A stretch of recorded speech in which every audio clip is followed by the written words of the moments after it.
All right. Good morning, everyone. Good afternoon, depending where your time zone is. Welcome to the ROI group. I'm going to share my screen with you while I do hopefully a short introduction. Let's see if I can find my slides.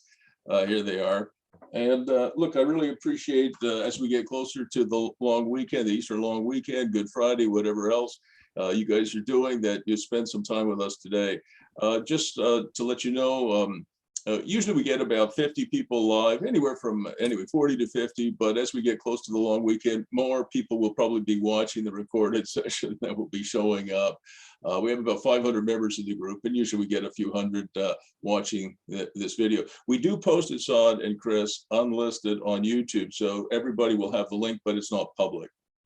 All right, so this is the ROI group where we learn hopefully new ways to take care of ourselves and our families. And really, basically, by real estate investing. I mean, that's for most of us, I think, maybe all of us, that's the way we run our railroads. We believe in real estate, we invest in real estate, and we hope that it will sustain us and our families for 3 generations. I'm Bruce Firestone, your host. And you know, we have a few sponsors, just 2 really, actually. Matt Slobodian, who is I've said many times on the ROI group, he is probably the #1 originator of CMHC mortgage financing for multi-res buildings across Canada. He's with Canada ICI. And I learned a couple of new things this week, which I'll share with you. This is what I learned from Matt. Excuse me. I did not know this until Matt was looking at one of my buildings to finance. And CMHC only allows a maximum of 30% of your floor area to be commercial and 30% of your revenues to be commercial. And I thought, that's pretty limiting. You know, if you're building a plaza and you want to put a few units above, residential units above, you probably aren't going to qualify for CMHC funding. And I think actually that's a mistake on the part of CMHC, but obviously they don't agree with that. And I'll talk about that a little bit more in a second. Plus, on top of that, they totally discount short-term revenue. So if some of your residential units are on Airbnb or vacation rental by owner, or some other platform, and they're generating extra revenues, they don't consider that at all in terms of the appraised value and fair market value. And so what is the law of unintended consequences of this? Well, I think it does actually discourage developers from adding residential apartments to their commercial projects, whether they're retail plazas, office towers, whatever they might be. And also you'll find in many cases, at least perhaps pre-pandemic and maybe again post-pandemic, that commercial space could actually help subsidize the residential space. And if they don't allow commercial, or at least not above 30%, that subsidy might disappear. And then, as I said, there's no appraisal boost from any Airbnb revenues that you get from your short-term rental. So on one hand, as developers or investors, we want to argue for the highest possible highest possible appraised values, and on the other hand, CMHC is arguing kind of against that. So I think that's probably a negative thing, and will lead to some units not being built. So it's exactly the opposite of what their mandate is. But typical of me, I think I found a workaround. I do a lot of workarounds. I think people know me well. I'm the master of workarounds. And this is, I've shown this before to the ROI group. This is one of my buildings that we're renovating. It's a downtown Belleville building. And this is the old stables, which we're turning into an apartment with a 14 or 15 foot ceiling heights. And it will have some artisan space too. So you can have that live work condition you hear me talk about a lot. So when I was dealing with Matt Slobodian at CMHC this week, I said, well, you know, I'm going to include the artisan space, which is in part of this space that you're seeing here, as part of the residential unit. And Matt said, can we do that? I said, sure, it's a home office. So, I mean, if you had a house like I do, and you have a home office, the home office is part of the house, it's residential. And so I got just under the CMHC guidelines. I think I came out at 29.1% instead of 30%. So I think I'll be able to qualify for it.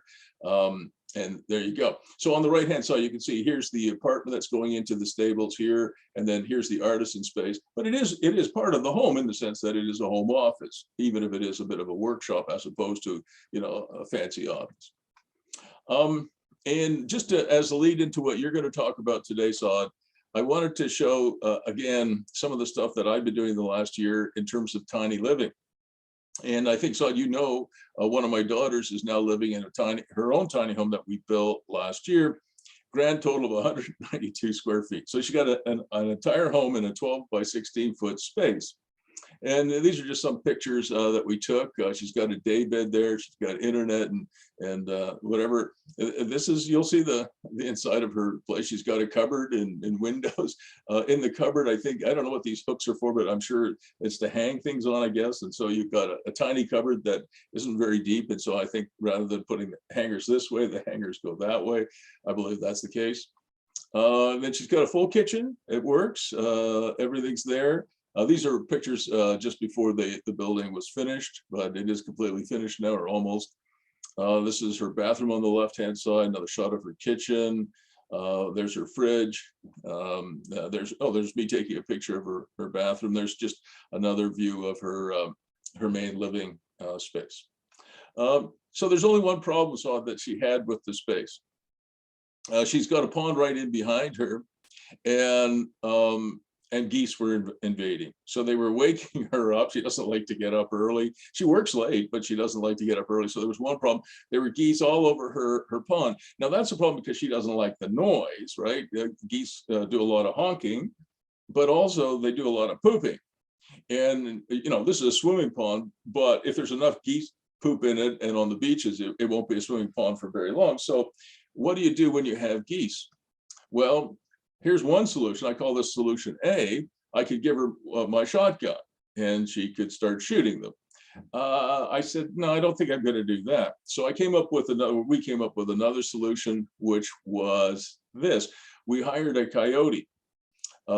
This is literally a fake coyote.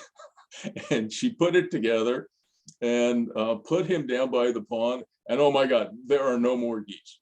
And every few days she has to go out and she has to move the thing, you know. But I mean, look, if you were a goose and you saw that thing, wouldn't you fly away? So there are no more geese and there's no more goose poop. And then, you know, because she's a young person, she did a poll amongst her friends, and this hired hand here, this plastic coyote, his name is Curtis. All right, so her friends voted for Curtis. So there's your solution. And I've got some videos of her doing her installations. They're hilarious, but I won't play them for you, not today. But this is the one that leads into what you're going to talk about today. So the little 192 square foot cabin that she lives in now, fully equipped one room house, or two room house, I guess you'd say, wasn't really supposed to be her permanent residence. It was supposed to be this thing. And again, the ROI group has seen this before. This is not 192 square feet. This is a 542 square foot, one bedroom bunkie. It's a serious home. It's built on helical piles, or it would have been built on helical piles. And you'll see the floor plan in a minute. It's a proper house. I mean, it's not really a tiny house, but it's certainly not, you know, a Meechan. You know, it's not 20,000 square feet or 10,000 square feet or even 2,000. It's 542 square feet, 49.4 square meters. It's got a nice deck here. It's got corner windows. It was supposed to overlook the pond. And here's the floor plan. You've seen it before. This is the main entrance here. Here's her bathroom. Here's the main living room, dining room, and kitchen here. It's kind of a galley kitchen. Access to the deck through this door. Obviously, access to the deck and the parking lot through this door. And then here's her one bedroom home on the right-hand side where my cursor is moving around. And even the bedroom has access to the outside with the door. I like doors. And so this would have had three. There was just one problem that we ran into. The city of Ottawa saw, as I mentioned to you, once we had done all the plans, you know, we had done the site plan, we had done, you know, the detailed drawings, we'd done the engineering and all that. We submitted it for building permit. They came back and they said, oh, by the way, you're going to have to do a site plan application for this. Site plan application in Ottawa, with all the studies that are required, it takes anywhere from 1 to 2 years. And my planner, Paul Robinson, estimated that the cost of the site plan application, including fees, was $121,000. And when was this, Bruce? This was late last year. So we submitted for a building permit. We thought we were going to get it. And, instead of my daughter living in that little cabin, she was going to have a proper house for a, she's just a young woman on her own right now. I'll give you an example, Saad. As part of the site plan application, the city of Ottawa requested a full stormwater management study. And I talked to the planners on the call. It was a Zoom call like this. And I said, I don't think you have grasped the scale of this. This site, which you can see here, this is one of the ponds. Here's another bigger pond. And the cabin you can't really see here, but it's kind of where my cursor is moving around. This is my barn dominium project. This particular one-bedroom bunkie was supposed to go right in here. There are no trees being cut down. The parking lot is there. There's no septic field needed or well, because we already have a well and septic. There's virtually no impacts, and it sits above the ground. So just to talk about stormwater for a moment, I said, you're not grasping the scale of this thing. The site, this particular piece of land is 4 acres. That footprint is 542 square feet. So the building makes up 0.0003 of the site. And the impact on stormwater, because we could get storms in Ottawa like anywhere else, would be non-detectable, would come out ND.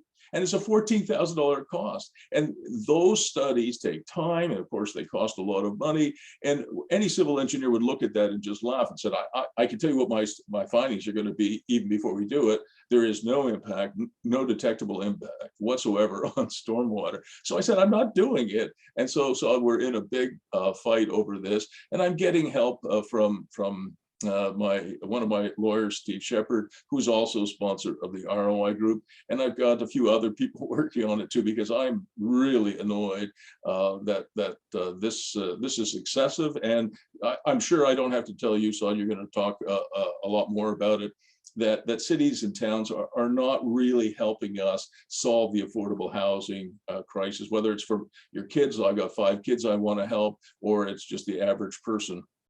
Anyway, that's enough for me, and I'm going to stop sharing my screen in a minute, Saad, and I'll let you share your screen. You are already co-host. And Chris, after Saad is finished, I will come back to you, and again, I'll make you the co-host so you could share your screen. Is that okay, Chris? Okay, thank you. So I want to talk just a moment about Saad, because he is one of the founders, I think a co-founder of TinyTO, tinytoronto.ca, tinyto.ca. And he wanted, and I'm grateful that you spent the time with us today, so I wanted to present some research that will really talk about maybe backyard coach houses being at least part of the solution to A, shortage of housing, and B, a shortage of affordable housing. So with that, so I'll let you talk more about yourself and share your screen, and thank you again for coming. Great. First, let me get myself oriented here.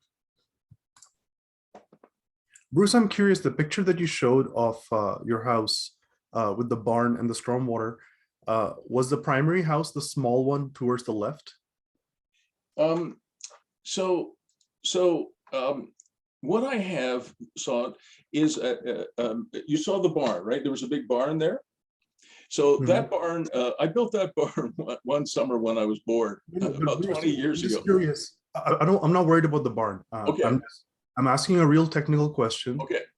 Is the house like accessory to the main house? Because the way you're placing the house, it's a brand new house. That's where you're going through a site development plan. So the barn has been there for 20 or 25 years, and I have the zoning for both commercial and residential on the site. That house is on a separate lot. So the only thing on the lot right now is the barn, and was supposed to be the tiny house or the bunkie. All right. So question? I'm going to start differentiating it, because I'm specifically talking about an accessory dwelling unit. Right. And when I talk about ADUs, people start thinking basements and attics. And I'm specifically talking about detached accessory dwelling units, which are not on wheels. Right. And that's distinguished to be on a foundation, preferably like a little screw pile, like you're talking about the bunkie. But the term that I'm going to use is technically correct to use the word garden suite. And the reason I use this term is that if you were building it immediately behind your primary house and your sewage and everything was accessory to it, it'd be an accessory dwelling unit. The reason you're having a site plan consideration is because it's almost like a new development. And this will give you, the way you're building it, you're building with intent of severance in the future. No, not really. Not at all. It is considered accessory, not accessory to a residential use, but accessory to a commercial use. And so we looked very carefully at the zoning, of course, and the city bylaws, and certainly my planner and also my lawyers said, we do not require site plan. Putting in a building permit application, obviously I would do that, but it was accessory to a commercial use on. But I understand it's not accessory to a residential use, it's accessory to a commercial use. And also you have to understand that the zoning that I'm exercising, I've been working on this for too long, is specifically extending the definition of basements and attics to include the garden suite. Right. And these are extremely technical, and I'm not doing it on a one-off case basis. Right. I'm doing this at a citywide scale, at a statewide scale. So it has to fit everything. Right. So I'm going to play a short video here, and this will hopefully define the category that I would like to talk about today, the garden suites ADU. And let me know if you can hear the audio and see the video. Now, within this movement to downsize is a perhaps smaller movement to really downsize into something called a tiny house. Other than just being small in square footage, so 400 square feet, what does a typical tiny house have in terms of amenities? So a lot of the tiny homes we see on TV are on wheels, and I want to distinguish what I'm talking about is more of a permanent dwelling in the backyard. And how this differentiates is that it will be fully accessible without any ramps. You don't have any loft beds or anything like that. And everything being on the same floor with the kitchen, washroom, and the benefits of a condo, but in your backyard. So with this thought here, I'm going to take you here to the Ontario Housing Innovation page. And you can see that these were published around December 2019. So it took about 18 months and a little longer in the pandemic to come through. But you can see they've published guidelines for laneway homes, tiny homes, modular, and secondary homes. And this is the bigger part about it, actually, that it's not how we are going to build, but how we're going to finance them. So the bigger aspects that the province has laid down is on co-ownership. The most interesting aspect to me is the life lease, which is really well established in Australia as a granny flat interest. And that's a whole topic of my interest that's totally separate from what I'm going to be talking today here about zoning. And finally, the most interesting aspect is shared equity, the ability to potentially have 3 units in the same property owned in a common condominium in the city of Toronto. So from December 2019, it asked all the municipalities in Ontario, and this included all of the 2.7 million backyards in Ontario, that they will be allowed to make an accessory dwelling unit. Now, it isn't exactly what Bruce is trying to do, but that's what I'm trying to do here. It's a little different. So our big story is that this February, the city of Toronto has given the green light because it has no choice, because it's provincial legislation they have to comply to. And it all of a sudden brings our work done for quite a few years to life. Essentially, we started with this map of every single detached lot in the city of Toronto. And it's basically like an X-ray of it. And all the lots that are greater than 1/10 of an acre are highlighted in green. So you can see the green belt that surrounds Toronto, and it spills over into Peel, Durham, and York at a greater density. And this is the place that I'm really interested in. So most of the story that you hear about laneway homes for Toronto are exclusive to where you see the red areas.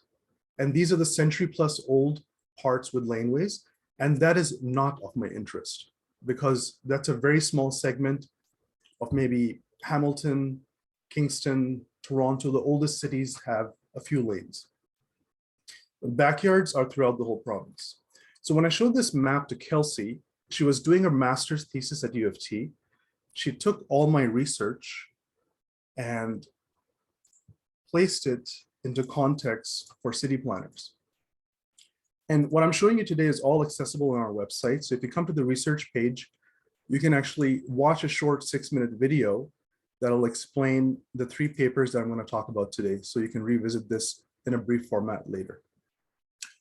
So the beauty about Kelsey's work is that we're able to create a guideline that the city of Toronto is going to start now. So when you saw the green light go up for February 2022 that they want to allow garden suites, they don't have a clue on how the implementation will work. They have to create guidelines for backyard housing.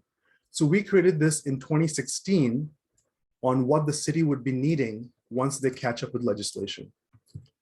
And it covers every nitty-gritty thing from, you know, from garbage to lighting, to all your setbacks.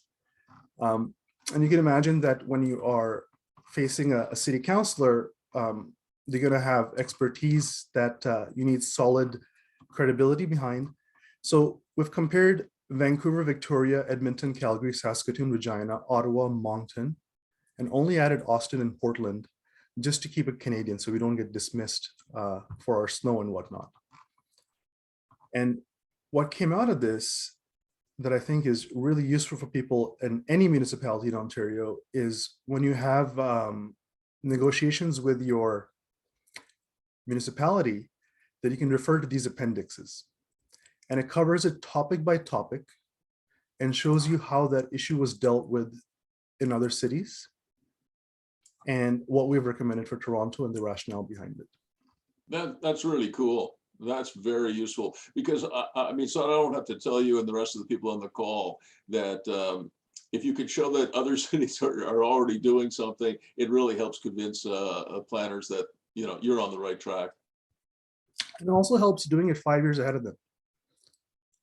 And as the city scrambles with the pandemic and CMHC issues and everything else, they don't actually have the resources to do this. But it's a really big market opener. And these issues really need to be talked about. Like here, incentives or fees.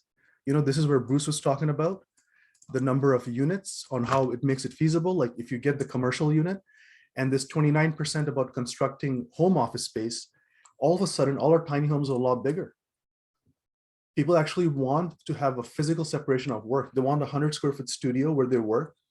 And then they want a 400 or 500-square-foot home where they live and sleep. So they have a separation between home life and work life because it's on the same property.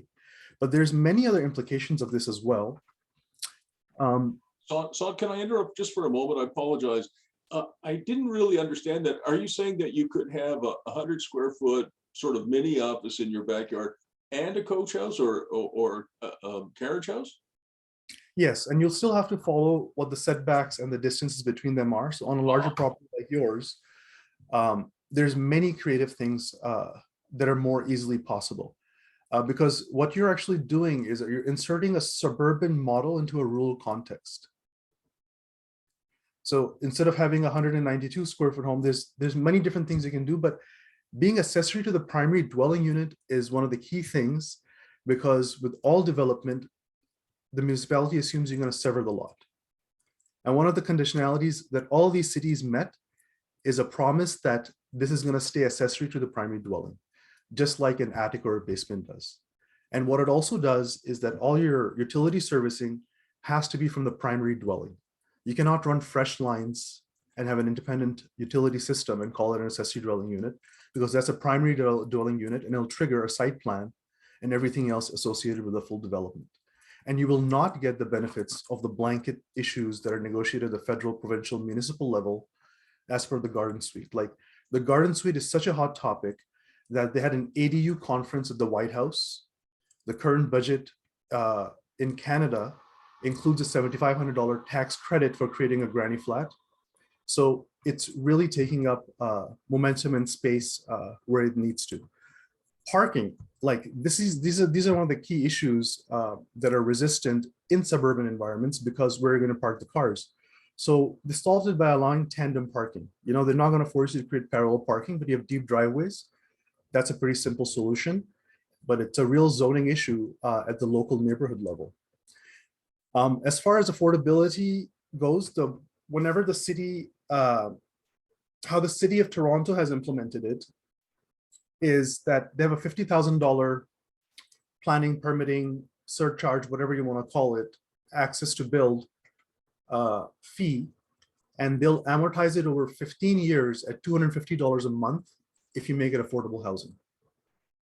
So the paper cost, that's the soft cost of 50,000, could fit in depending, you know, because the rents are so high, and now what CMHC considers affordable is also higher. So there's some ways of being able to take advantage of things like that. Now, once Kelsey completed this study, it really opened up the opportunities for other people to build on top of it. So Bruce, I'm going to continue going to the second paper here. And now I'm going to talk from, so if you were at 100,000 feet view, looking at Toronto there, now we're coming closer to a 10,000 feet view, and you're looking at the boroughs and you're getting a different differentiation. So last time I showed you a map that was color coded, it was showing you the lot sizes. This time I have it by height. So people like to think that Toronto is an exception, but actually no, Toronto is a very Canadian city. As you can see, this dark purple is 2 stories or less. So that means that 80% of Toronto is 2 stories or less. It's not about the long, tall condos that they're talking about. It's just that they're dismissing 80% of the built environment. And even though this paper is 5 years old, like, I mean, this is even more ridiculous that 1 million to 2 million, and you know, your income's still flatlined close to what it was. But the bigger part here is that we started classifying streets into primary, secondary, and tertiary to differentiate the type of built environment that could go in.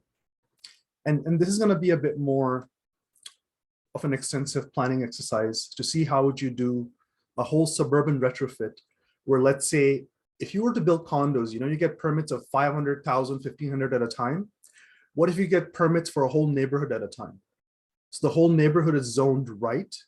And now people have a frictionless ability to coordinate their building to have savings, and their savings translate into a down payment that triggers a CMHC mortgage. So all of these type of financeable ideas require some scope and planning. So Saad, yeah, I just have to stop you for a moment. That is such a big idea that just blows me away.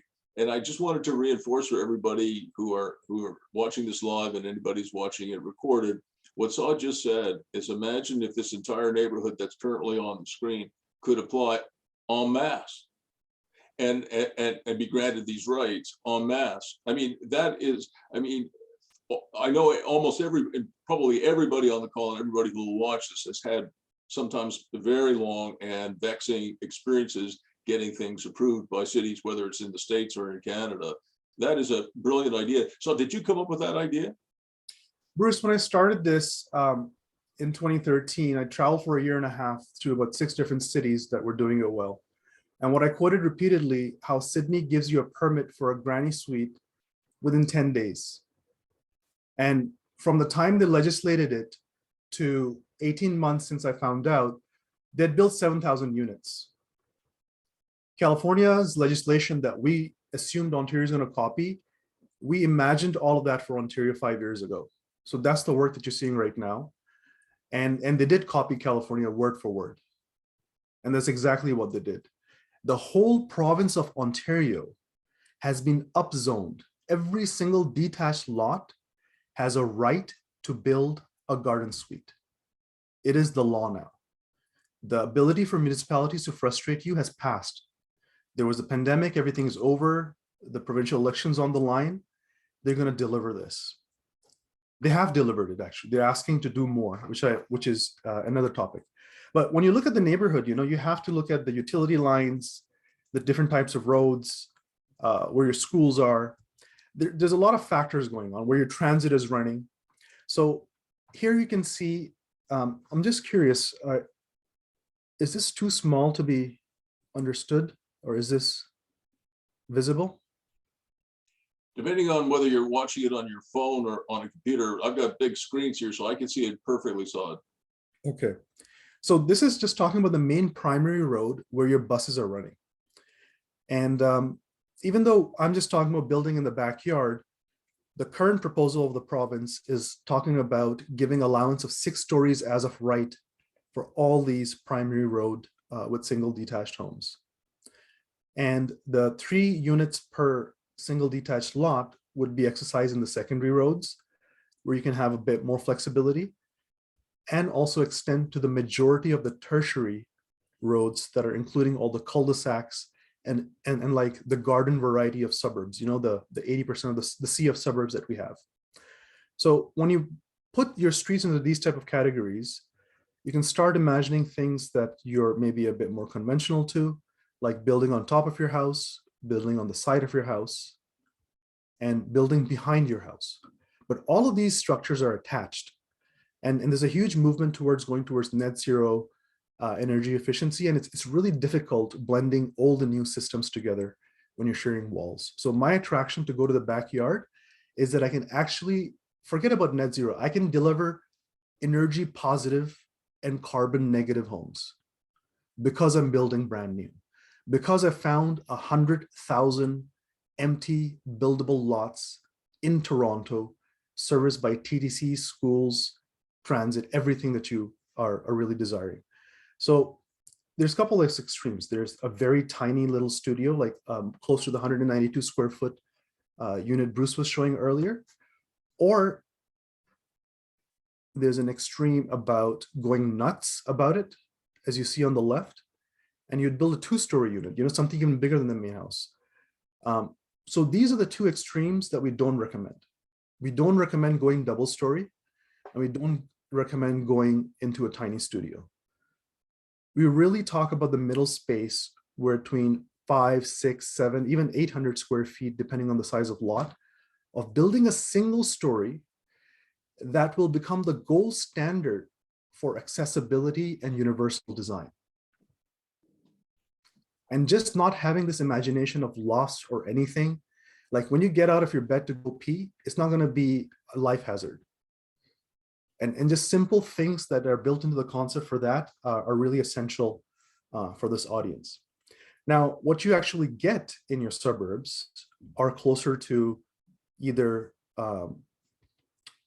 fourplex, you know, they're trying to subdivide a home, and this pisses off all your neighbors. You'll spend multiple years getting one, and then, you know, you probably never want to do it again. And there's the other extreme, is when you still piss off your neighbors and you build a monster home. So Marcus was catching the bus between his developer in Scarborough and where he lived to U of T, where he was doing his master's. And in his final year, in his 3.5-year degree for master's thesis, he did this report for us. And he had a brand new imagination on what I showed you with Kelsey. What would you design if you could do brand new with this 3-unit zoning upgrade? So we're going to show you that in a second. Let me just get right-sized here. So this is showing you the foot axis with the laneway wood. And this is showing you with the backyard. So I'm going to leave these nitty-gritty details, and I want you to imagine that whole neighborhood having those little Lego blocks upgrading your whole neighborhood. Wow. Now you have people who can go to their grocery store, keep their neighbors' relationship, like not go so far away that you need to commute. You can actually walk to things, and everything is developed where you live, because usually it's a suburban bungalow built in the 50s. So this level of soft invisible density is essential not only for Toronto, but all of Canada now. Like we're having a conversation with Halifax, because guess what? Where do you think the housing refugees from Toronto go? They go all over Canada. Now, when I was talking about the tiny little studio, this is just to give you an illustration what it is. And this is being demonstrated then just to give you an idea to make it comparable to tiny homes on wheels, even though we're not advocating for that, just to give you a size scale. This is the real genius. So what you're seeing here is that, you have stormwater issues, right? And you talked about helical screw piles, right? Why is that? We live in Canada. It's a water-rich country. And the moment you leave the big cities, everything is a water hazard. So by building on screw piles, you have eliminated the whole basement issue. The whole sickness or unwellness or the discount of the basement is gone. And when you look from the front of the street, you see the same standard 2 stories that you see like your neighbors, and there's nothing different about it from the street level. But what you've done is you have a 3-story in the backyard instead, and that's fully hidden by the height and sight lines from the street level.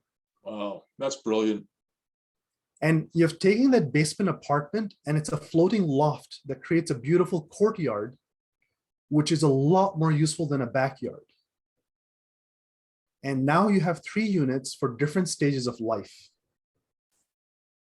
Now, you may buy $1 million house that's unfit to live in Toronto, or 2 million, or 3 or 4, depending on what's going on.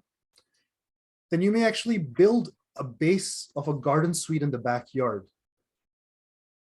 And then you may demolish the front. You may actually build 2 more stories on top, but you can have a fully independent 3-bedroom, 4-bedroom unit in the back. You can have a 2-bedroom unit in the front and a 1-bedroom floating loft. And the way these 3 units come together through lockout units allows you to cycle through different stages of life and build incrementally, depending on how your financing allows you to do that. So I'm just going to catch my breath for a second here. And the third paper that I have to share with you is on the same rolling down to Justin. And we took the whole idea and implemented it on Rosedale. And Justin is another Masters of Architecture fellow, but he also has a real planning interest. So last time we classified the roads into 3 different types. And you remember we had a 100,000 field view with Kelsey, a 10,000 feet view with Marcus. Now we have a 1,000 feet view with Justin. And what Justin did is he classified the whole neighborhood of Rosedale, the toniest suburb of Toronto. And you figure if it's good for Rosedale, it's good for Toronto, it's good for Canada, it's good for any other city in Canada. It's hard to say I don't like it. So you can see you have narrow, laneway, corner, large, ravine. So you have a few lot types that are pretty atypical. This is the whole neighborhood. And these are all the narrow lots in that neighborhood. So the solution that will be presented for this, so this is your potential, and this is your potential massing that you can have. And this is the as of right inheritance, or the lottery that every single detached homeowner in Ontario just won because of the province upzoning it. And with the same idea, you may have resistance in other places. We'll talk about it here in a second. If people want to keep their garages, you still have that option. And as you roll through this, you'll see all of these options show up for different housing types within the same neighborhood. But there's something really radically inclusive about this, because the zoning also included semi-detached and townhomes, depending on how they are, to be able to build in the back. So it shows you what would happen if only one of the people wanted to build in their backyard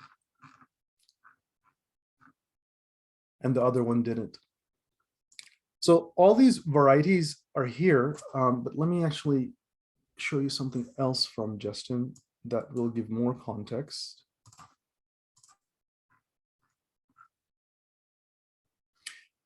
So this, let me see if I can do better on the image.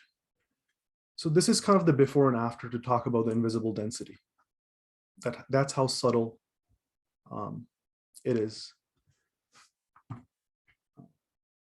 Now, if I can get this image. It's hard for me to get this image to expand, but if you can see the original Rosedale home, that's 3,000-4,000 square feet in the front, can become 2 units.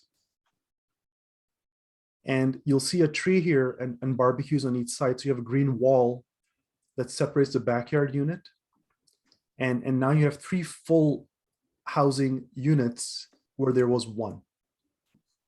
And when Justin did this paper, he really wanted to live in Rosedale, but he couldn't. But he's doing the next best thing. He's living in Kingston now, where there's a lot of this to be able to implement. But you can see that these desirable neighborhoods literally have built-in caregiving, built-in space for family. And let's say you have an extreme need for caregiving. The extreme rent that can come from the front can be self-fulfilling at a later stage in life. And this will beat any pension plan. So I think I'll pause here. There's quite a bit of information that I've shared right now. And I'll hand it over to you, Bruce. Well, so that was really just, I mean, in like 20 minutes, you summarized so much information that a lot of it all of it blew my mind. I was really, really impressed by the presentation. The speed was incredible and the amount of information was really magnificent. There's a few questions. Everybody type your questions into the chat box. I'll ask the questions. First question from me, Saad.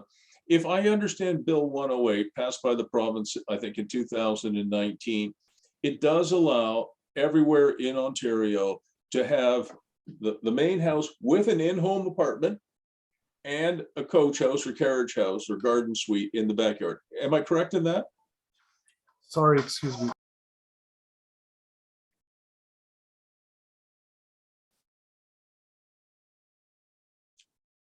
So could you unmute yourself?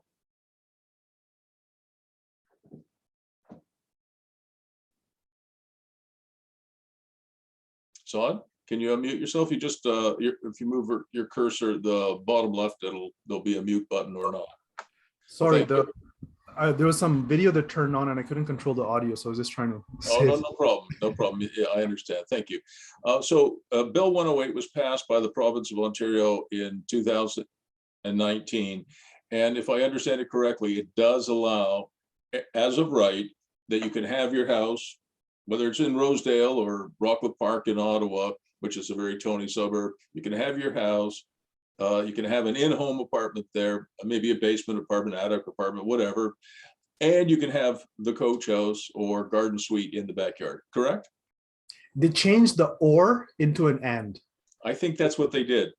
And that was very intentional because the municipalities are artful in allowing things by not allowing them. And this was the push through zoning by the province that asked them to have a look at your guidelines and be compliant to the provincial growth plans. And the province has become really aggressive about it because the municipalities have thrown up their hands that we don't have the resources to deal with this. And the province has taken the ability from the municipalities to charge for this. So what the federal response that I heard in the last budget is part of the $4 billion in the Housing Accelerator Fund is for speeding up the process for 100,000 housing units. So that's about $25,000 per unit. And it could be 14,000 like a site plan. I don't know what other things are involved, but I don't want to talk about that one because, you know, it's federal money and you don't know when it's going to come. Supposedly the municipalities can access them. But what I saw was that Minister Clark is having a tussle with the chief planner of Toronto, and they both have really valid issues because at the end of the day, as a developer, you want to look at what will get the work done. Mm-hmm. And like at a certain point, money is not like you'll pay the money to do it because the demand is so high. But if they don't have the ability to process it, that's where failure is. So that leads to the question that I was going to ask you, which is, by the way, I lived in Sydney, Australia for many years back in the day, and I love the city. I own a home there. But the question is, if they're granting garden suite permits in 10 days in Sydney, is that going to happen in Toronto? Is it going to happen in Canada, or are we in for the 1 and 2 year process? We're a really different culture between Australia and Canada, and I think Bruce, you can talk about that. Like, you don't have, like, everything is a single country in Australia. Like, there isn't another nation. Like, Right. Canada is a totally different mindset. Like, we really have inherited the English idea that for every rule there's 3 exceptions. Right? And in Australia, there really are more Americans than Americans. You know, they're more explicitly, they beat Americans at being more American than Americans, you know?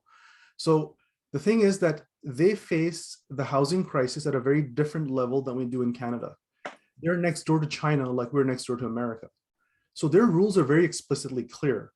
When you had Marvin Wright, a planning student who came over from Australia, he walked around downtown and he looked at all the zoning boards and he's like, if every developer is getting an exemption from the zoning, who's actually following the rules? You actually have to come from outside to understand that. Yeah. And to think about the whole ROI group, and people are meeting because it's almost like a counseling session about how to deal with planners and the city. Yeah. Because that's the Canadian culture. Yeah. But the ability to supersede this is to show you examples in the US. And I have to say that I did not have much success in Canada. And I had a lot of success in the US. Could you imagine, Bruce? I was able to help people imagine backyards in Manhattan earlier than Toronto. I'm not surprised. And this is the report that was created out of it. And I don't have this for Toronto. And I did this 6-7 years ago in Toronto. Golly. So we have a couple other questions for you. This is from Ruben Ugarte and Mary Lou Aguilar in North Vancouver. Who manufactures garden suites and where are they in Canada? Well, you're not even allowed to permit and build them. So how would you have a supply for it? It's kind of like the oil pipeline, right? So you have to fix the permission delivery, like you go step by step. And unless you cannot get the permission velocity up, you're not going to have manufacturers. I think that's a very strong point, Ruben, if you follow what Saad was just saying, that if you had 100,000 units, like perhaps they'll end up in Australia with 500,000, you know, modular home manufacturers will mount up and start producing them by the tens of thousands. But what you're saying right now, Saad, is that there is no mass production of garden suites or coach houses in Canada. Nothing that's of caliber. Like, it's all basically a mobile home. It's a house on wheels. Yeah. And you have to understand, you know, if you live in the most desirable city in the world where capital is flowing in, you're gonna put up a cheap shop job on $1 million lot, you know? No. Even your studio is gonna be worth something. And Yeah, it'll be I hear you, and the architects wouldn't put up with it either. Another question came in from Jason. Is this only doable in urban areas that have piped water and sewers? Would it be possible to do in the rural area with well and septic? Yes. So the province has allowed the house on wheels more so for the rural areas because they understand the economics is not going to work. And I would almost consider it like, you know, if you go to the swimming pool, there's like the 2 feet, 3 feet, 4 feet, 6, 10 feet. So if you take each feet as like $100,000 in housing price, if you're in a pool where housing is $400,000, let's say you're in Sudbury, it's not economical to spend $200,000 in your backyard, but it may be worth it to spend $100,000 to pull up a tiny house on wheels that's 200 square feet. So the provincial planning was very sensitive, very considerate in allowing the rural allowances where it's feasible.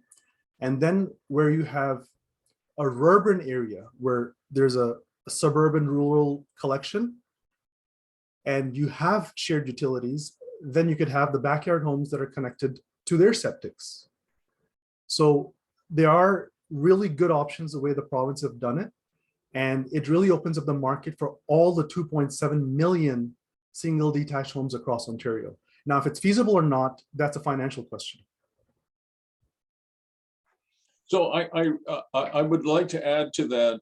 In Ottawa, I had I assisted in a small way with writing the coach house bylaw for the city of Ottawa. And initially, Jason, they were not going to allow any granny flats, garden suites, coach houses, carriage houses, whatever you call them, in the backyard of rural properties. And I convinced them otherwise.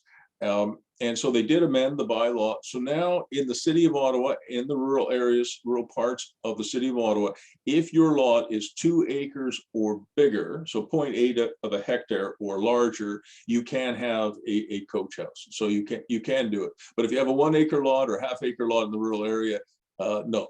So when people are buying, when I help people buy rural property, I always tell them, at least in Ottawa, make sure it's 2 acres or bigger. All right, are there any other questions for Saad before we go on to Chris? Can I just share something on? So this is the last word, and then we're going to move on, Saad, to Chris. And again, I can't thank you enough. This was fantastic. Anyway, last word to you, Saad. So we're really interested in this material. If you can see it in my camera. So this is 100% wood. It's 2x4s doweled with wood. Wow. So there's 0 glue. This is the home I want to build for my seniors.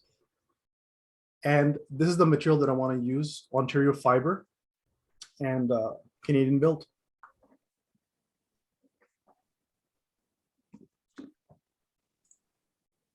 I'll leave my contact details here in the chat, and I'll be happy to answer questions for people.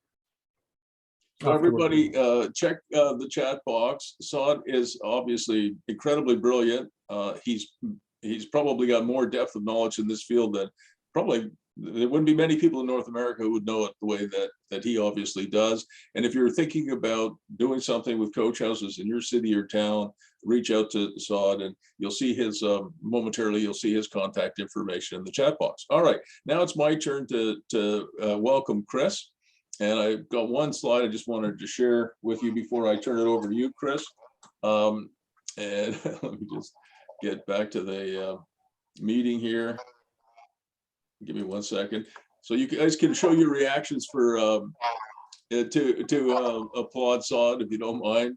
Put a few reactions in there. He did a wonderful job. All right.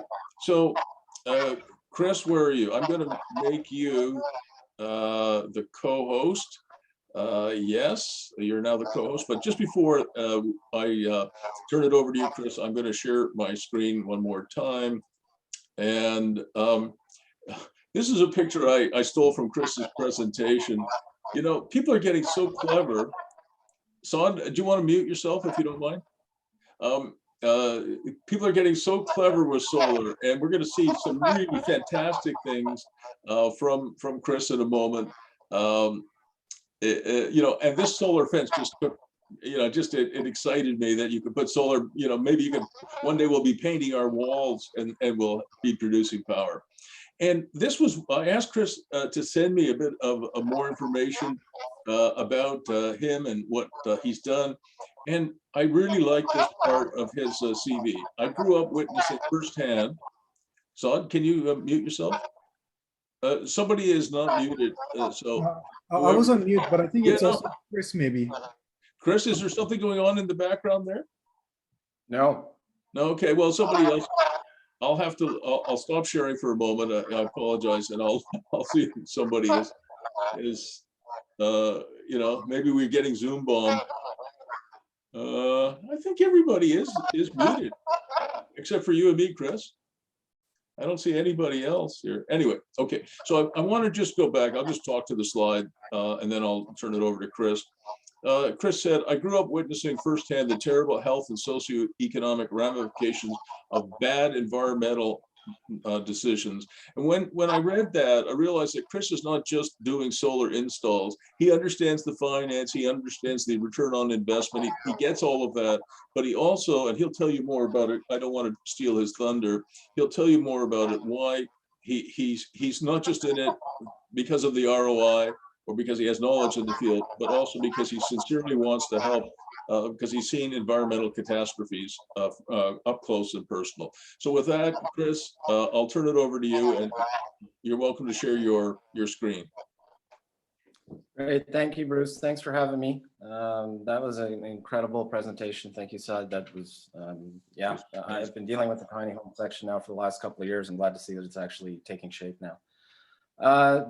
Just to touch on the point that Bruce made. So I grew up in Cape Breton, Nova Scotia, during the time where the Sydney tar ponds were having a devastating effect on cancer rates in the area.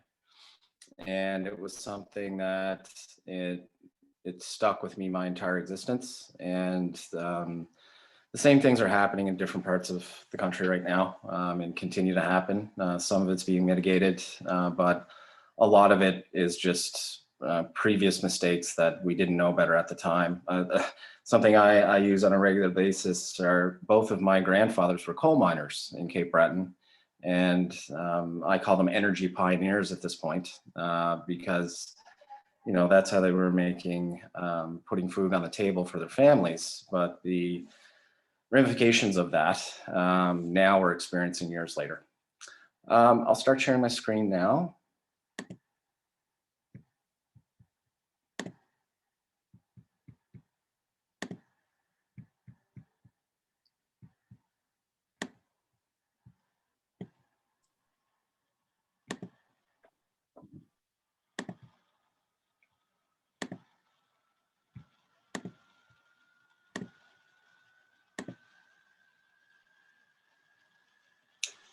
Can you see that, Bruce? Okay.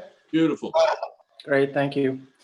So Execon Roofing and Solar have been running in Ontario out of Rockland for 13 years now. Started as a residential roofing company, but when Dalton McGuinty shut down the coal-fired plants in Ontario and brought in the feed-in tariff policy, Execon started installing solar at that time. There's been a lot of companies that have come and gone over what I call the solar coaster in Ontario over the last 15 years.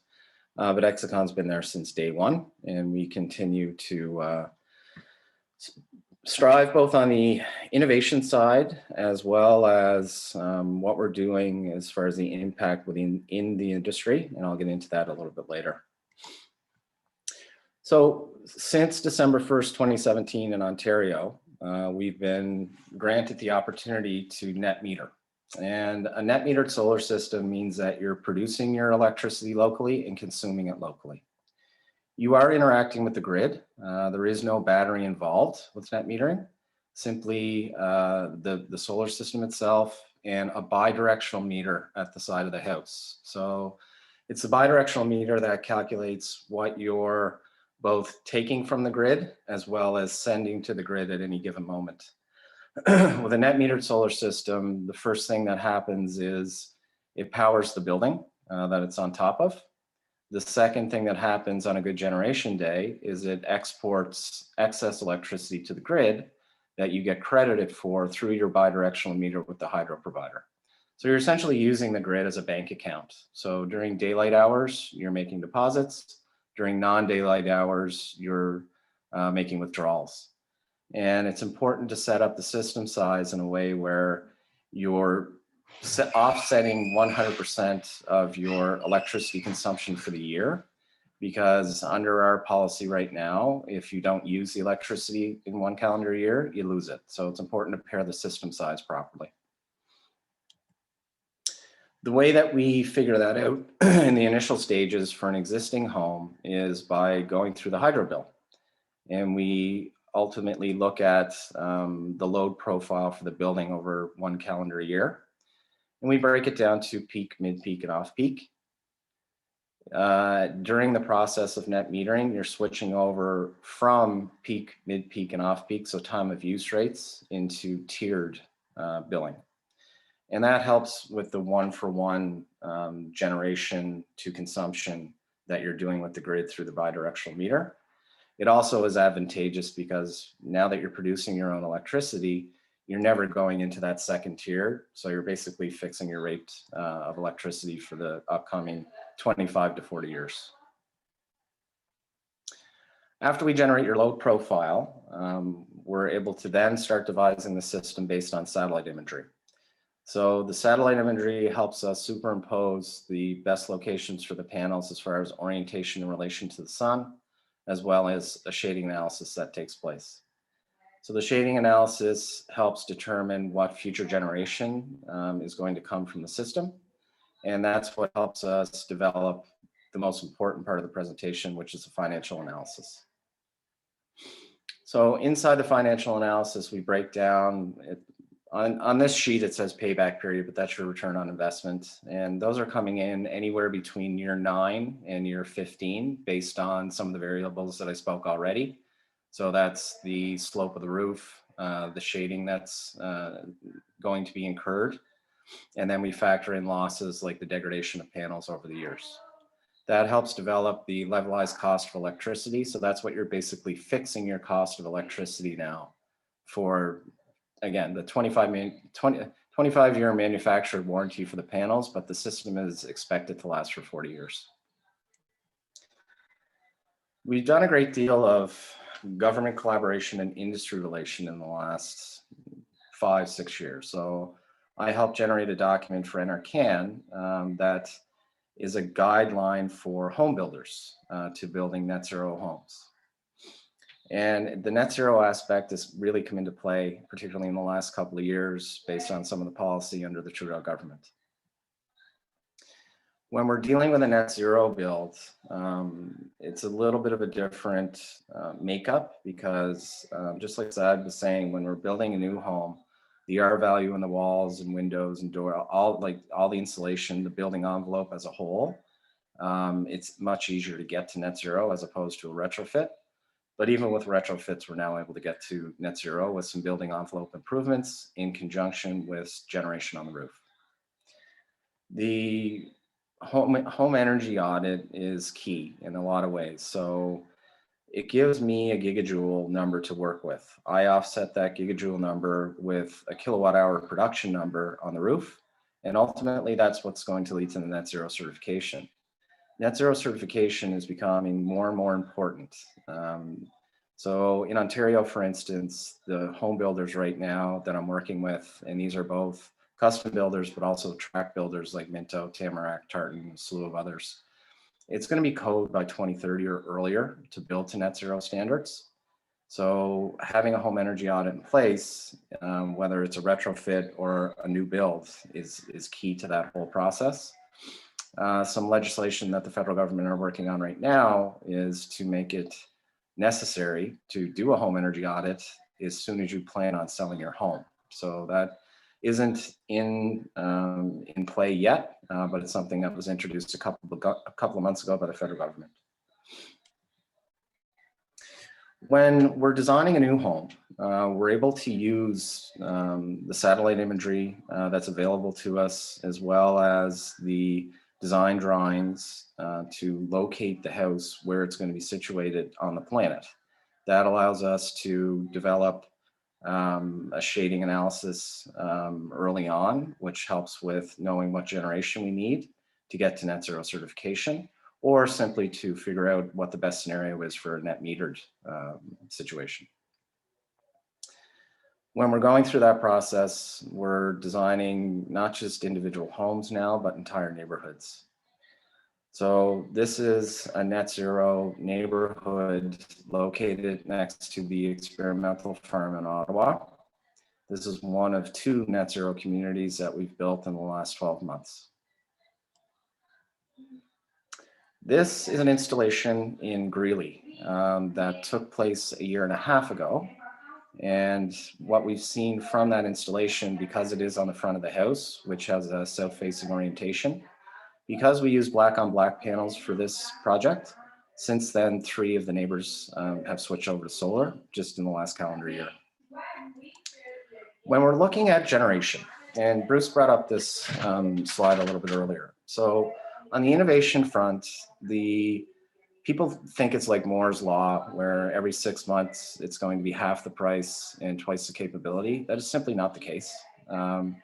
The solar shingles in this slide, for instance. So Tesla had come out with a solar shingle about 4 years ago, and they were taking $1,000 deposits right across North America They ended up having to give all of those back about a year ago in March. It actually was a year ago, yeah. So Tesla now has shifted away from the solar shingle side of things because it doesn't line up on the generation side. So what we're always trying to do, and what my job is to make each project financially viable. And there are different ways of installing solar, and some of it is about the aesthetic appeal. Some of it's about the cool factor, but you need to make sure that what you're focused on are the financial ramifications. That's how adoption is taking place now in our community.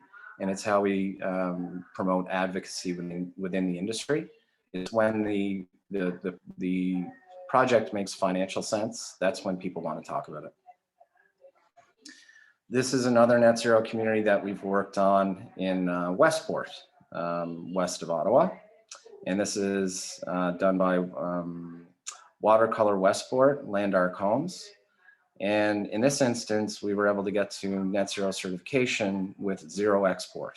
So the entire grid in that region has been fully utilized, and there's no ability to send electricity back to it.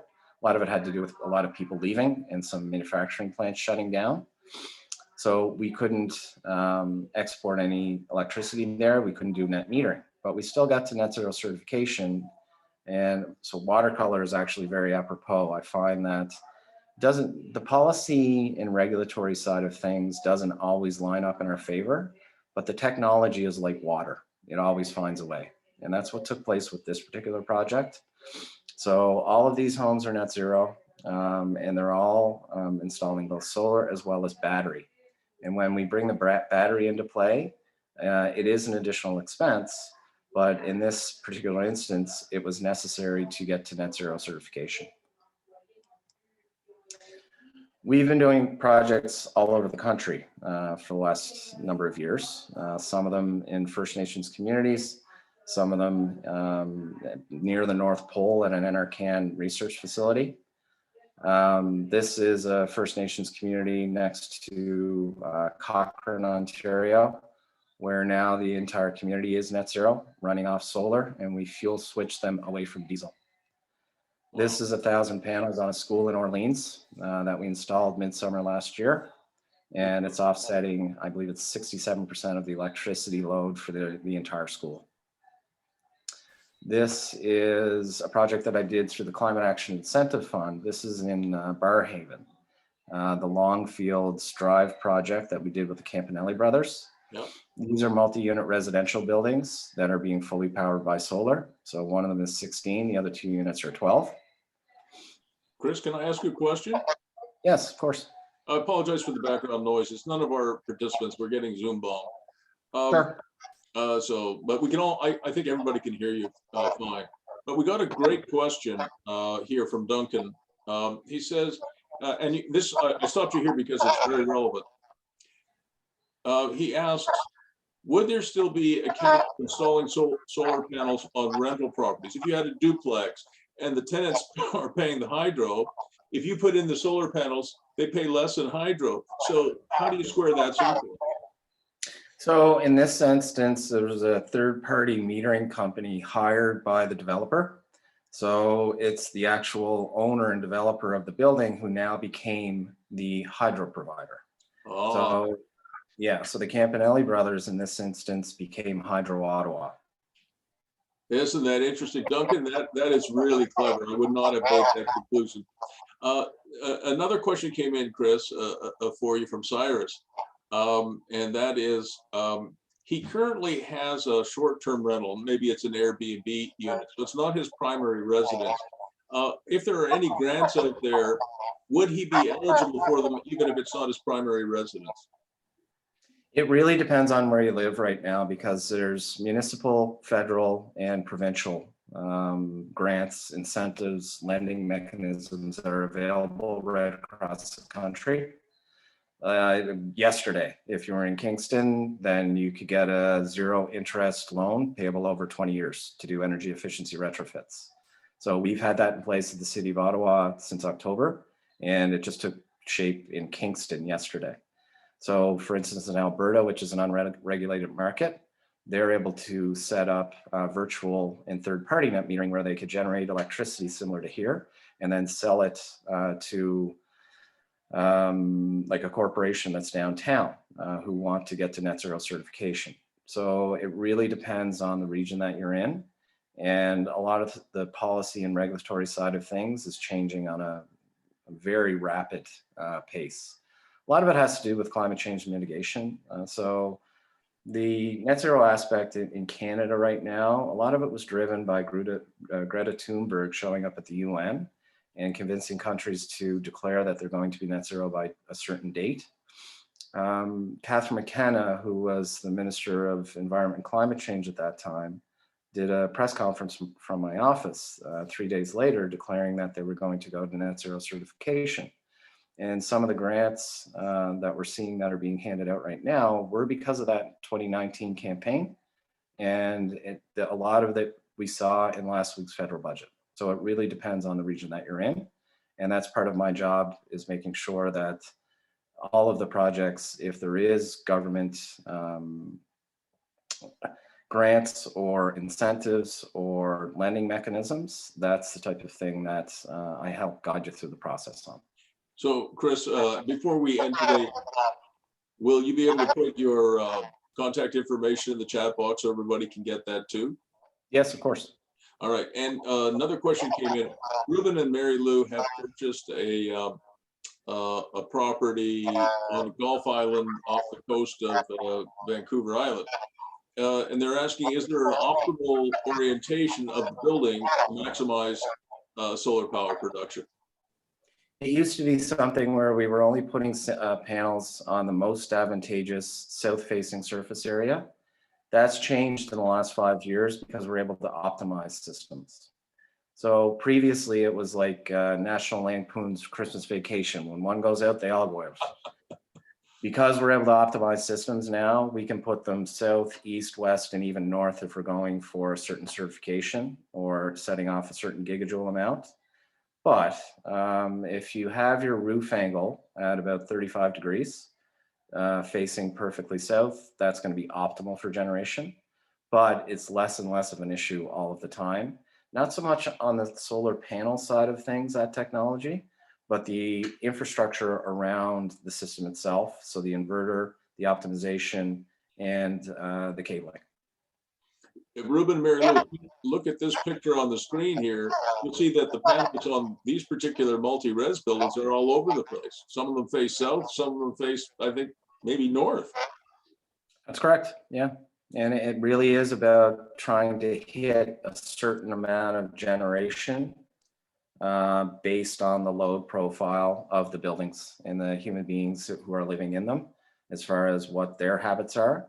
So that's why we're looking at either hydro bills or getting involved with the Enercan Energy Advisor to produce that gigajoule number for us. All of these projects do have a positive environmental impact. There's no question about it. And when this type of product was being sold 10, 15 years ago, this was the motivation for people to do it. But nowadays, it's for both green reasons. One is the environment, and the other one's money. And since then, that's what's been the real catalyst. So panel prices dropped by 90% between 2011 and 2016 because of global markets. So places like India, China, the United States, and a slew of countries like Germany, Sweden, and others. So when that reduction in cost took place from 2011 to 2016, it's when it became more viable. Like we surpassed grid parity at that point, where it became less expensive to produce your own electricity locally and consume it locally than to simply pull it from the grid. This is one of the programs that's being utilized right now, and they're also putting more funding into it based on last week's budget. And it's interesting. So I've been doing this for 8, 9 years now. And on the residential side of things, there's always 2 decision makers in the home. And usually with this type of innovative product, one partner wants to go ahead with it and the other one needs convincing. And what I've seen is anybody who's been looking into this type of project for the last 5 years, as soon as the $5,000 grant became available to them, the other partners said, okay, let's go, let's do it. And that's really what took place here in the last little while. That's why we're doing 3 residential installs a week and booking months in advance for our services. So while $5,000 isn't a huge amount of money, it really was more of a, okay, release the hounds type of scenario. Chris, a couple other really good questions came in. Ruben and Mary will also run mini storage places across Canada. Have you ever done any solar installs for mini storage places? Diamond Storage has their own solar division that'll tell you where we're going, right? So every time that they're designing a new building, they have solar in mind. And the majority of those buildings are flat roof. So they're creating an artificial tilt at about 15 degrees for generation purposes. But that's already in the design process when storage buildings are being built right now.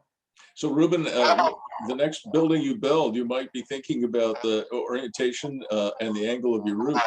A couple other questions. Here's one from Jason, which I really like. You know, that solar fence, is that actually financially viable? Sorry, say again? Jason is asking, is that solar fence that we showed earlier, you showed it and I showed it, is that actually financially viable? Yeah, it could be. So it's one of those ones where each project is site specific. So for instance, that picture was taken from, I think it was BC, but we did a research facility for NRCan near the North Pole. And there, putting them on the roof didn't make any sense because of orientation in relation to the sun. So it was all vertical racking on that building because the sun is so low in that area. So it made it make sense. And with like whether it's putting it on the side of the building or using it as glass when you're building a high rise, it really does come down to the location of the project as well as what's taking place on the regulatory side within that jurisdiction. A couple of other things came up. This is from Tamara Dick. She is a mortgage broker, and it was a question I was going to ask too, Tamara. How does a solar installation affect the value of a house? I'm not so much worried about the commercial property because commercial is mostly valued on income. But let's say you spend $20,000, $50,000, I don't know, tens of thousands of dollars on a solar install. Does the value of the house go up? Does it stay about the same? Does it go down? And how do mortgage lenders look at it? That's a great question, Tamara, and it's something I've been working on for the last couple of years with the Canadian Appraisal Institute. So the same organization in the US as NRCan here is called NREL, and they've been installing longer in the US than we have here. We're about year 10 or 11 in, but in jurisdictions like California and New Jersey, they've been installing for 20 years. And as I'm sure you know, it's typically 12 years is the lifespan of people living in any individual home. There's a huge gap between urban and rural, but it usually is average of 12 years. And because there's enough data in California and New Jersey specifically, NREL produced a document based on resale values after the turnaround time of 12 years. And what they discovered was homes sell for 17% more and 20% faster if they have a solar system on the roof. So Chris, would you mind sharing that research with me so I can circulate that? Sure. Because Tamara, imagine, you know, your property sells faster and for more money.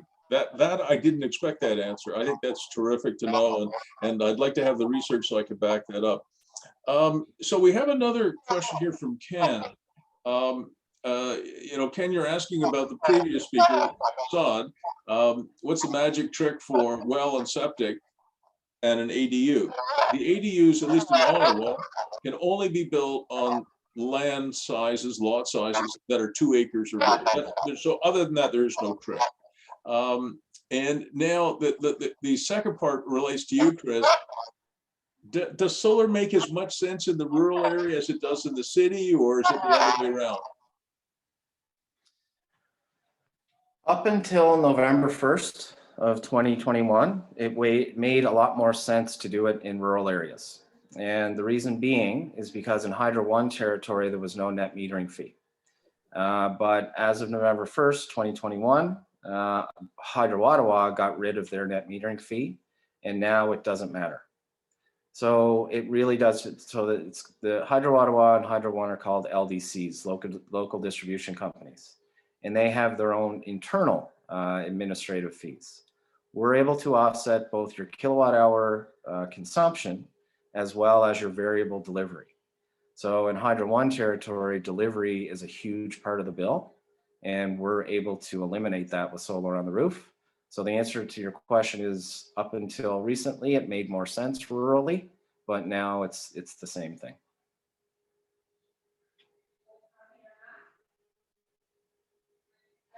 I've got a couple more slides. I just want to talk about this one. So this is the program that came into effect at the end of October last year.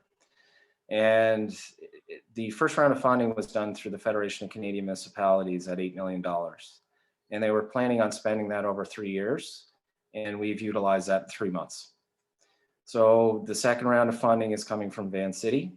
And these are for a multitude of things. So you can spend it on doors, windows, insulation, air source heat pump, and solar systems. So any type of energy efficiency mechanism or renovation to the home, you can get up to 10% of the impact value of the home, and it gets put onto your property taxes.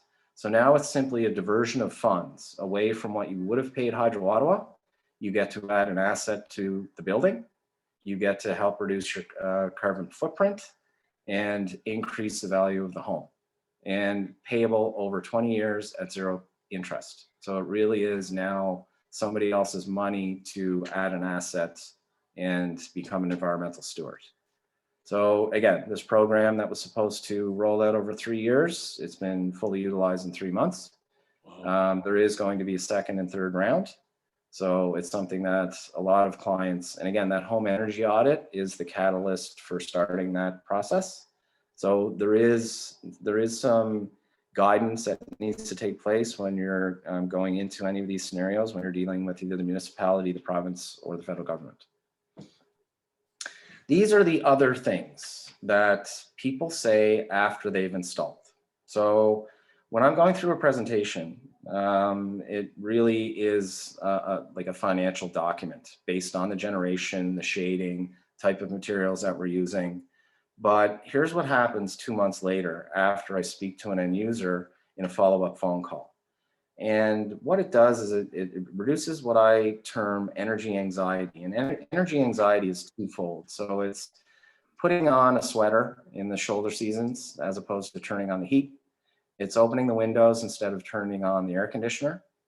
But it's also not having to worry. It's also worrying about when you open up your hydro bill at the end of the month and see that it's going to dictate what your other expenses are going to be, because ultimately you're being dictated to when you're simply renting electricity from the grid as opposed to owning it yourself. It also opens up money and mindset as far as, I'm going to get a water filtration system. I'm going to get a hot tub. I'm going to get an electric vehicle. I'm going to fuel switch away from natural gas and put in an air source heat pump.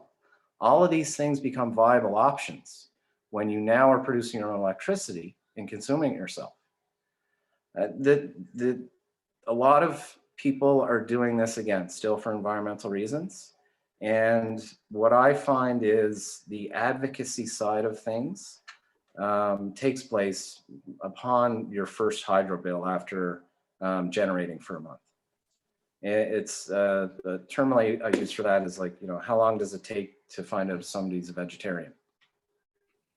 A minute and a half, because they're going to tell you, right? And it's the same thing after you install a solar system on your roof, or if you have an electric vehicle in the driveway. It's the same thing, right? So our clients become our biggest advocates.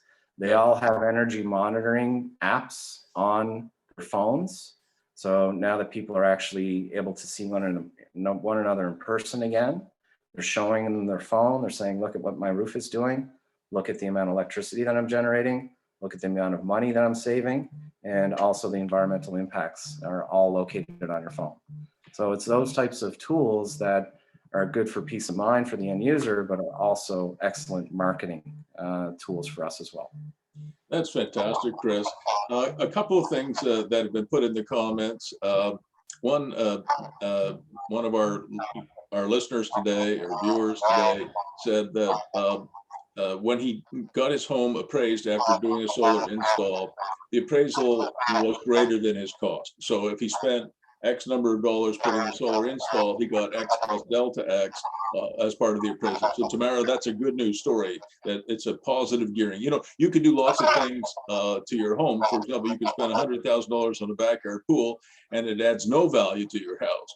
Whereas in this case, at least one of our viewers got a positive gearing on his appraisal. So that's good news. Also, somewhere in your presentation, Chris, you showed a return on investment of around 9%. That's kind of similar to a cap rate. And, you know, if you get cap rates of 6 or 7 or 8% on real estate today, you're doing pretty well. So adding something that's 9% probably will have a positive impact on your value. Certainly that has happened, at least in one case. The last question, I think, Chris, for you is this. Many jurisdictions, many municipalities in the States and in Canada do not allow you to disconnect from the grid. So if you had enough power and you didn't need the grid, I still think you're going to end up with some fees where people are going to, you know, these institutions like Ottawa Hydro might still force you to connect and charge you a minimum fee. Yeah, so when you're net metering, for instance, your bill is usually $25 a month. And I have clients that live in net zero homes that are powering 2 cars and the home with the solar system, and their total monthly expenditure is now $25. Fully electric homes, no natural gas, no Enbridge bill, no paying for gas at the pump. So yeah, you're getting down to about $25. Well, I think that's pretty good. On the, I know we're almost out of time. On the side of being not grid tied, so that takes a bit of doing. And again, that's because you're involved with the municipality, and in different jurisdictions there are different rules. But because of what's taking place with battery storage and what's taking place on the pricing of battery storage, living off grid is becoming more viable every day. Okay, well, this was unbelievable. So let's make sure that we give Chris a few claps and thank everybody for joining us. You know, it's a long weekend. Good Friday's coming up. Easter Monday's coming up, and by the way, I'm off to Merida in Mexico for 2 weeks. So if anybody emails me starting Easter Monday for 2 weeks, I'm not answering you. I'm going to take a bit of a break. But listen, I want to thank Saad again for what he's done. And of course, Chris, that was fantastic. I did put Chris's contact information in the chat box. So this is your last chance to actually copy it out. You'll notice how I save email addresses by name, cell number, and email address. So you just grab that. You've got 2 points of contact at Chris's name.